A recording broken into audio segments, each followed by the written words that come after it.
शुरूआत उन मालिक जे नाले सां जेको दिलनि जा राज़ बहितर ॼाणींदो आहे। ॾिसंदड़ अखियुनि ऐं ॿुधंदड़ कननि खे अमजद शर जे तरफ़ां अस्सलामु अलैकुम वरहमतुल्लाहि वबरकातुहू।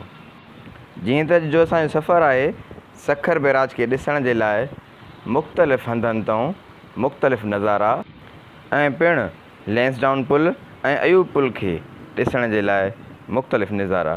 अचो त गॾिजी करे इंजॉय कयूं नज़ारनि खे। हे जितां असां गुज़री रहिया आहियूं इहे सखर बैराज जा कैनाल आहिनि, जेके टोटल 7 कैनाल आहिनि। हीउ सखर बैराज जो गेट आहे रोड़ी खां सखर जी तरफ़ वञण जे लाइ। हे साॼे तरफ़ सखर वेंदो आहे रस्तो। हीउ सिंध जो नक्शो आहे जेको हेठि ज़मीन में समायल आहे सखर बैराज जे भिक में। हिन नक्शे में दरिया जो रुख़ पिणु समायल आहे त कहिड़े तरफ़ खां दरिया हली रहियो आहे ऐं कहिड़े तरफ़ वञी रहियो आहे। ही मनाज़िर आहिनि नक्शे जा। हाणे असां सखर बैराज जे नई पुल जेका आहे उन तां बिही करे सखर बैराज जा मनाज़िर अव्हांखे ॾेखारे रहिया आहियूं। ही साम्हूं सखर बैराज मौजूदु आहे। ही साम्हूं सखर बैराज जा मनाज़िर आहिनि, जंहिंखे 66 दरवाज़नि वारी पुल यानी सखर बैराज चयो वेंदो आहे।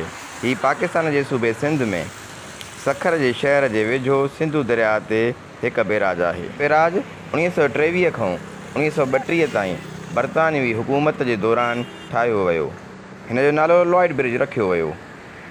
सखर बैराज पाकिस्तान जे आपाशी निज़ाम जो फ़ख़ुरु आहे, छाकाणि त इहो दुनिया जे अज़ीम बैराजनि मां हिकु बैराज आहे। हिन वक़्तु तव्हां पाणीअ जूं छोलियूं ॾिसी रहिया आहियो जे पई जे पाताल सां पुसण कीअं पाली रहे, जंहिंखे ढके ढकणहार पांद न पिसे तंहिंजो। हुई तालिब हक़ जी तोॾे लाकूं तोड़, न मलाह न मुकड़ी की ॿधे नोड़, पाणी पिनीअ ॿोड़ सुहिणीअ लेखी सेर में। हिन पुल जे उत्तर में सखर ज़िलो, सिंध जे ॾखिण में मीरपुर ख़ासि, थरपारकर ऐं हैदराबाद ज़िलनि ताईं सूबे जे सभिनी हिसनि ताईं पाणी पहुचाईंदो आहे। कराचीअ खां 500 किलोमीटर यानी 300 मील ओभर ते आहे। सुकीअ जे सांभा में ॿुॾिन तूं ई ॿुॾ, कख कांडेरा काठियूं मेड़े ॿध में मॾ, नको साहड़ सॾ नका सुॼी सुहिणी, जे तूं बेत भायां से ही आयतूं आहिनि, नियो मन लाइन पिरियां संदे पार ॾे। 66 दरवाज़ा अव्हां जे साम्हूं नज़र अची रहिया आहिनि।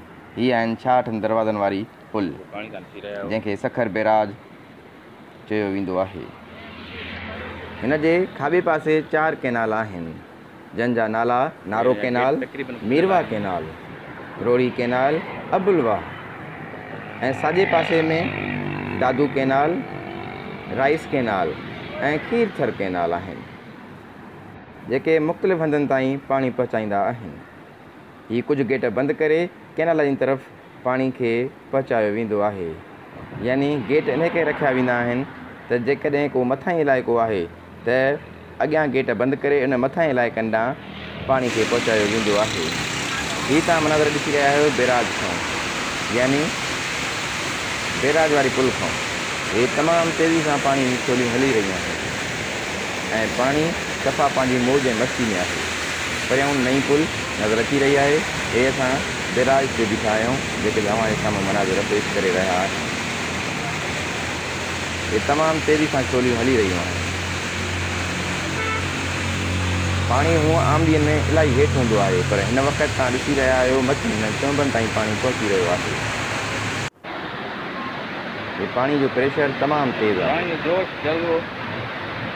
हे ॾिसी रहिया आहियो ऐं तमामु तेज़ शोर पिणु मौजूदु आहे। पाणी छोलियूं सखर बैराज जा मनाज़िर। हिन वक़्तु पाणी 5 लख क्यूसेक खां वधीक ॿुधायो पियो वञे। हीअ पाणी जा मनाज़िर आहिनि, जेको तमामु तेज़ी ऐं प्रेशर जूं छोलियूं ऐं पाणी किनारनि ते टकराए करे छोलियुनि जी सूरत ॾेखारे रहियो आहे।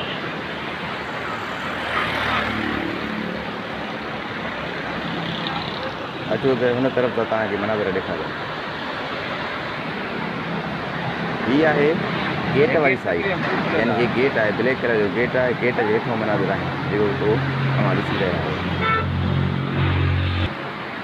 गेट जे हेठां पाणी जो केॾो प्रेशर मौजूदु आहे, यानी दीवारुनि सां टकराए करे पाणी पंहिंजा ज़ोर ॾेखारे रहियो आहे। साम्हूं रोड़ी नज़र अची रही आहे। ॿिए गेट जा नज़ारा आहिनि। हीअ मनाज़र बैराज जे किनारे जा आहिनि, जिते बीहण जी इजाज़त नथी ॾिनी वञे। हीअ मनाज़र शुआरा मंडी खां अॻिते यानी बैराज जे वेझो जा नज़ारा आहिनि।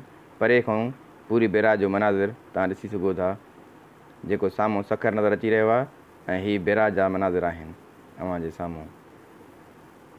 हिते विच ते दीवार लॻल हूंदी आहे, जेका दीवार तव्हां ॾिसी रहिया आहियो तक़रीबन कंप्लीट ॿुॾल आहे ऐं दीवार वटां पाणी जो टकराव थिए थो, जेको विच ते तव्हांखे नज़र अची रहियो आहे। इहो दीवार, हे साम्हूं सखर जा मनाज़र आहिनि, सखर शहर जा मनाज़र अव्हां जे साम्हूं ऐं दरिया जा। सिंधु दरिया जेको मुल्कनि में मशहूरु आहे, हीअ उन जा मनाज़र आहिनि शुआरा मंडी जे भिक में। उतां तव्हांखे ॾेखारे रहिया आहिनि। सखर जी शुआरा मंडी बि वॾी मशहूरु आहे ख़ारकनि जे हिसाब सां। हीअ आहे कैनाल, तव्हांखे ॾेखारे रहिया आहिनि सखर जो कैनाल। हीअ सखर बैराज खां रोड़ीअ जी तरफ़ खां सखर वञी रहिया आहिनि, तव्हांखे मनाज़र ॾेखारे रहिया आहिनि। हीअ तव्हां ॾिसी सघो था पुल जे हेठां जेको आहे पाणी केतिरो मौजूदु आहे। त इहे तक़रीबन अध खां मथे पावा जेके आहिनि नज़र ईंदा आहिनि आम ॾींहं में, पर पाणी जो प्रेशर आहे, पावा तक़रीबन कंप्लीट पाणी सां ॿुॾल आहिनि, बाक़ी सिर्फ़ु मथां तह वञी बचियल आहे। ॿोड़ी चाढ़ी तूं धणी ॿिए जो दावा रसे न दम, हिन मुंहिंजे हाल जो मेहड़ ते मालम, रख भेली जो भरम जो अचे पियो अझोर में। हीअ बैराज पाणीअ खे कंट्रोल करण लाइ ठाही वई हुई, त जीअं मुख़्तलिफ़ हंधनि ताईं सही तरीक़े सां पाणी पहुचाए सघिजे। हिननि में गेट लॻल हूंदा आहिनि, जेके गेट बंदि करे ऐं खोलिया वेंदा आहिनि, त जीअं हिकु तरफ़ खां ॿिए तरफ़ पाणी आसानी सां पुॼाए सघिजे। हीअ मनाज़र सखर जे ॿिए तरफ़ जा आहिनि, यानी सखर वारे पासे खां। हीअ मनाज़र रोड़ी वारे पासे जा अव्हांखे ॾेखारे रहिया आहियूं। सांभारा सॾु कयो उभा चवनि मां तिखो ई तार वहे, ॿियो लुड़ लहरूं ऐं वाव, साणे जिन अला ॿुझां से न ॿुॾंदियूं। सिंधु दरिया, जंहिंखे अक्सर चयो वेंदो आहे धरती माउ हूंदी आहे ऐं दरिया पीउ हूंदो आहे, इहो असांजी सिंधीअ में चवणी मशहूरु आहे। छो त धरतीअ मां फसल वग़ैरह पैदा थींदा आहिनि ऐं ख़ाली धरती बग़ैर पाणीअ जे जिते रेगिस्तान हूंदा आहिनि उते फसल वग़ैरह न थींदा आहिनि। जॾहिं त जिते पाणी हूंदो आहे, पाणीअ बिना ज़िंदगी कहिड़ी आहे, पाणीअ सां ई ज़िंदगी आहे।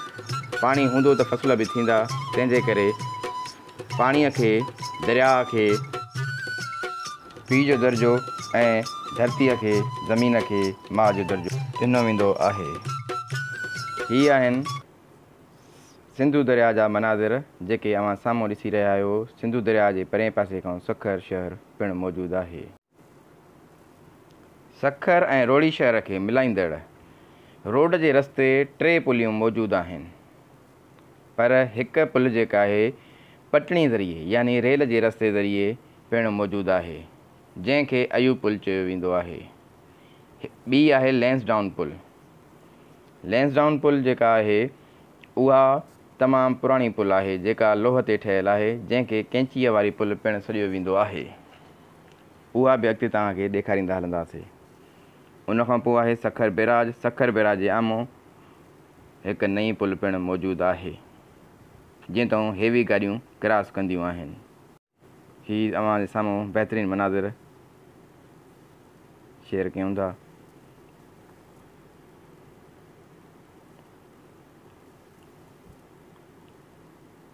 हिते तक़रीबन ख़ुश्की हूंदी आहे, यानी पाणी मौजूदु न हूंदो आहे। जिते तव्हां सावक ॾिसी रहिया आहियो हिते पाणी न हूंदो आहे, हिते मिटी हूंदी आहे, पर हे पाणी तक़रीबन ओर ते रोड वारे हिन भित ते टकराए रहियो आहे ऐं सखर जे परे पासे ॾांहुं बंदर रोड जी तरफ़ बि रोड ते पाणी पहुची चुको आहे। हीअ मनाज़र तव्हांखे सखर ऐं रोड़ीअ जे विच तां ॾेखारे रहिया आहियूं, विच जा मनाज़र। दरिया खे मुख़्तलिफ़ हंधनि तां मुख़्तलिफ़ नज़ारा केॾा त ख़ूबसूरत नज़र अची रहिया आहिनि। अल्लाह ताला ख़ैर करे। ये नज़ारा शादबाद हुजनि। ये नज़ारा बेहतरीन नज़ारा आहिनि। ये सखर शहर जा मनाज़िर मिलिट्री रोड खां बंदर रोड जी तरफ़ वञे।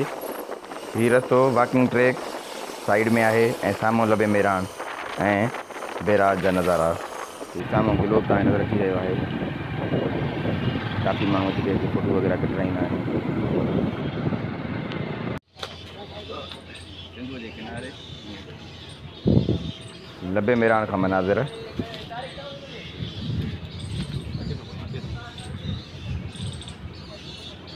सिंधुअ जो किनारो तव्हांजे साम्हूं, साम्हूं बैराज, ॿेड़ीअ जे साम्हूं बीठा आहियूं।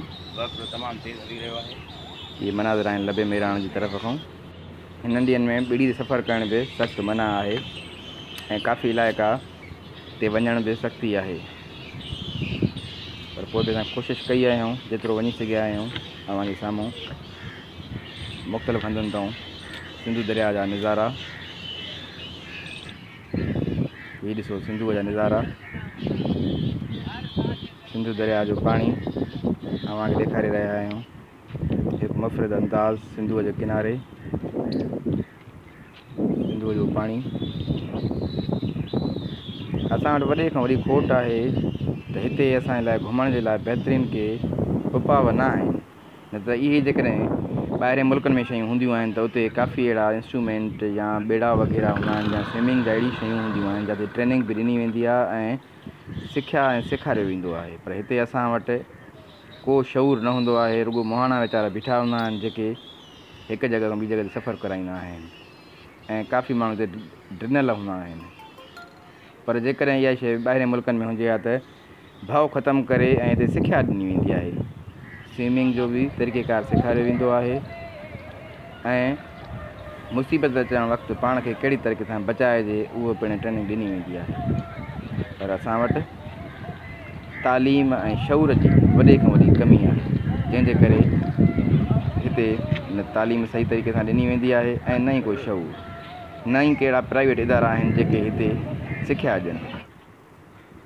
हीअ मनाज़िर आहिनि तव्हांजे साम्हूं अयूब पुल ऐं लैंसडाउन पुल जा। लैंसडाउन पुल 19वीं सदीअ जी पुल आहे जेका पाकिस्तान जे सूबे सिंध में सखर ऐं रोड़ीअ जे शहरनि जे विच में सिंधु दरिया जे विच ते आहे। जॾहिं 1899 में मुकमल थियो, इहो पुल दुनिया में सभ खां डिघो सख़्तु पाएदार पुल आहे। हीअ पुल जेका आहे पाए ते जुड़ियल आहे, जंहिंखे कैंचीअ वारी पुल पिणु सॾियो वेंदो आहे। हीअ अव्हांजे साम्हूं जेको आहे दीवाननि जो मंदरु साध बेलो, जंहिंखे चयो वेंदो आहे, वॾो मशहूरु मंदरु आहे जेको दरिया जे ॿेट में पिणु मौजूदु आहे। हिन मंदर खे ॾिसण लाइ काफ़ी परे परे खां माण्हू ईंदा आहिनि, जेको हिंद ऐं सिंध में तमामु घणो मशहूरु आहे।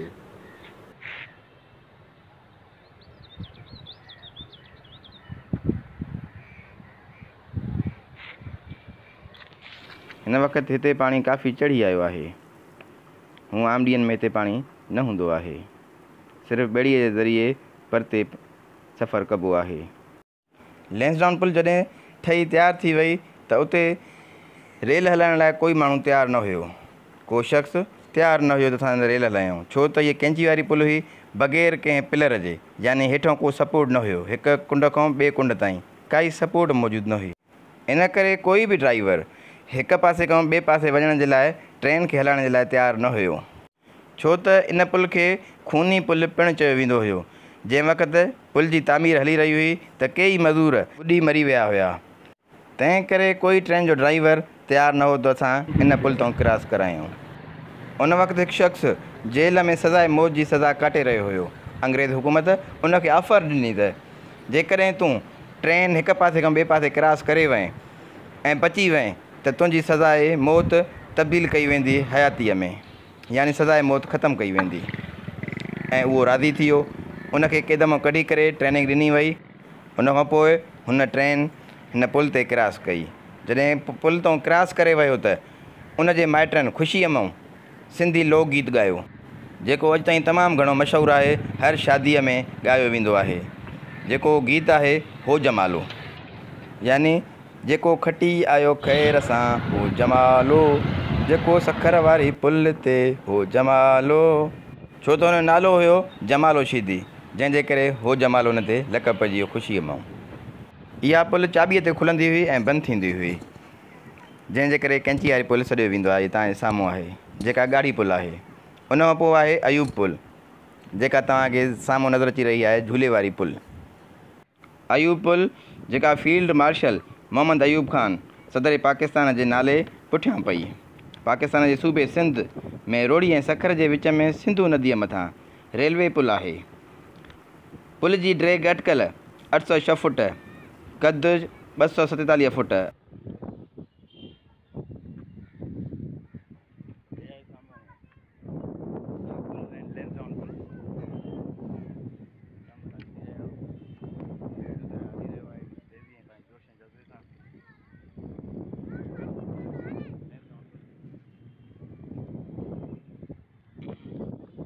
अयूब पुल तक़रीबन 1962 जे वेझो ई तामीर कयो वियो ऐं तंहिं करे लैंसडाउन पुल जूं तस्वीरूं पिणु आमतौर ते अयूब पुल सां गॾु ज़ाहिर थींदियूं आहिनि। हीअ ट्रैक रोड़ी स्टेशन खां अची रही आहे, वञे थी सखर जी तरफ़। हीअ सखर अयूब पुल, इन सां गॾोगॾु लैंसडाउन पुल। ॻाढ़े रंग जी जेका पुल आहे उहा लैंसडाउन पुल आहे, कैंची वारी पुल, ऐं हूअ झूले वारी पुल। पहिरियों जेका लैंसडाउन पुल हूंदी उहा बि रेलवे ट्रैक हूंदी हुई, पर जॾहिं वक़्त जी ज़रूरत पैदा थी त लैंसडाउन पुल खे सिर्फ़ु ऐं सिर्फ़ु गाॾियुनि जे लाइ इस्तेमालु कयो वियो, यानी रोड रस्ते जे लाइ, ऐं अयूब पुल खे सिर्फ़ु ऐं सिर्फ़ु ट्रेन जे लाइ इस्तेमालु कयो वियो। अयूब पुल झूले वारी पुल पिणु सॾी वेंदी आहे। जॾहिं अयूब पुल तां ट्रेन क्रॉस कंदी आहे त हल्की हिन में वाइब्रेशन ईंदी आहे, यानी झूले वांगुरु हल्की लुॾंदी आहे। ऐं जॾहिं त लैंसडाउन पुल तां काफ़ी ट्रैफ़िक थी वेंदी आहे, अवाम वधी वेंदो आहे, त उहा बि झूले वांगुरु थोरो वाइब्रेट कंदी आहे। अहिड़ी तरीक़े सां हीअ ॿई पुलियूं सिंधू दरिया जे किनारनि खां ॿिए किनारे ताईं पहुचाईंदियूं आहिनि।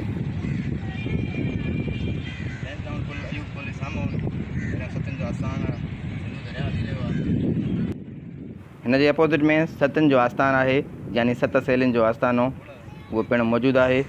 उन खां जिते फ़िलहालु वञण जी इजाज़त न आहे। सतनि जे लाइ चयो वेंदो आहे त जेके वॾियूं पाक दामन औरतूं हुयूं, जंहिंखे कंहिं बि मर्द न ॾिठो हुयो, उन वक़्त जे बादशाह राजा ॾहर उन्हनि खे ॾिसण जी आश कई। उन दौर में उन्हनि 7 सहेलियुनि इहा ख़ुदावंद करीम खां दुआ घुरी त मालिक अॼु ताईं असांखे कंहिं मर्द न ॾिठो आहे, अॻिते बि असांखे पंहिंजे अमान में रखिजांइ। उन वक़्तु उतां ज़मीन फाटी ऐं 7 ॼणियूं उन ज़मीन में अंदरि हली वयूं, यानी राजा ॾहर जी ख़्वाहिश अधूरी रहिजी वई। लैंसडाउन पुल ऐं अयूब पुल।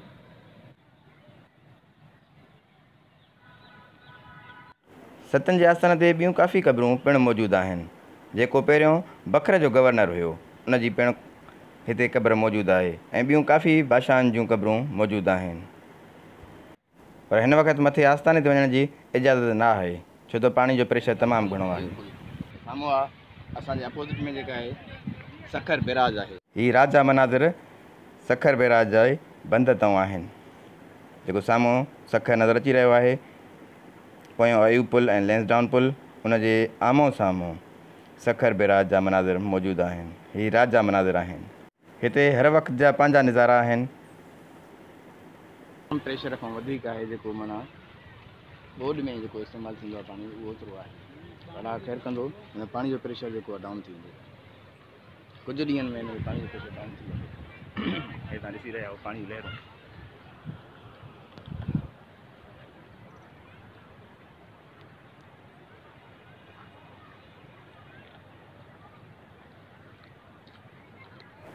सिंधू दरिया ऐं सखर जा मनाज़िर ॿिन्ही पुलनि जे साम्हूं बंद तां असां वठी रहिया आहियूं।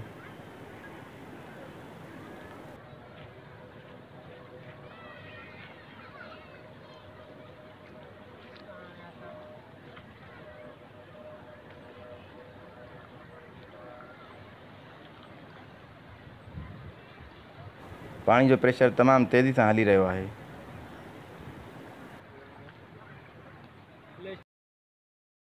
थाजन कारण सुञ मर कबूले ससुई, अंदर जनीन उञ पाणी उञो उनक। पाणीअ मथे झूपड़ा मोरख उञ मरन साहा ओॾो सुकरी लोची ता न लहन दम न सुञाणनि दाहूं कनि मुटनि जीअं लैंसडाउन ऐं अयूब पुल जे साम्हूं विच ते यानी ॿेट जे विच ते हज़रत ख़िज़र अलैहिस्सलाम जो आस्थानो पिणु मौजूदु आहे। उन खां थोरो मुफ़ासिले ते हिकु दरगाह सदरुद्दीन बादशाह जी पिणु मौजूदु आहे। इहा दरिया जे ॿेट ते आहे ऐं हज़रत ख़्वाजा ख़िज़र अलैहिस्सलाम जी आस्थानो जेको आहे विच दरिया ते आहे। हज़रत ख़िज़र अलैहिस्सलाम ख़ुदा जो वाहिद नबी आहे जेको ज़मीन ते अॼु ताईं ज़िंदा मौजूदु आहे। हज़रत ईसा अलैहिस्सलाम आसमान ते ज़िंदा मौजूदु आहे ऐं हज़रत ख़िज़र अलैहिस्सलाम ज़मीन ते यानी दरियानि ऐं समुंडनि में रहंदो आहे। इहो वाक़ियो क़ुर पाक में पिणु मौजूदु आहे। इन जी वधीक डिटेल असां ॿी वीडियो में तव्हां सां शेयर कंदासीं। हीअ साम्हूं नज़ारा सखर बैराज ऐं सखर शहर जा आहिनि। सखर शहर में सिंधु दरिया पंहिंजे मौज में आहे ऐं मुख़्तलिफ़ जॻहियुनि तां टकराए करे छोलियुनि जी सूरत ॾेखारे रहियो आहे। उमेद कयूं था त तव्हांखे असांजी वीडियो ज़रूरु वणी हूंदी। असांजे पेज मोटिवेशनल स्किल्स बाय सूफ़ी शरह खे ज़रूरु सब्सक्राइब कंदा, लाइक ऐं शेयर कंदा ऐं असांखे दुआनि में ज़रूरु यादि रखंदा। तव्हां ॾिसण जी वॾी महिरबानी।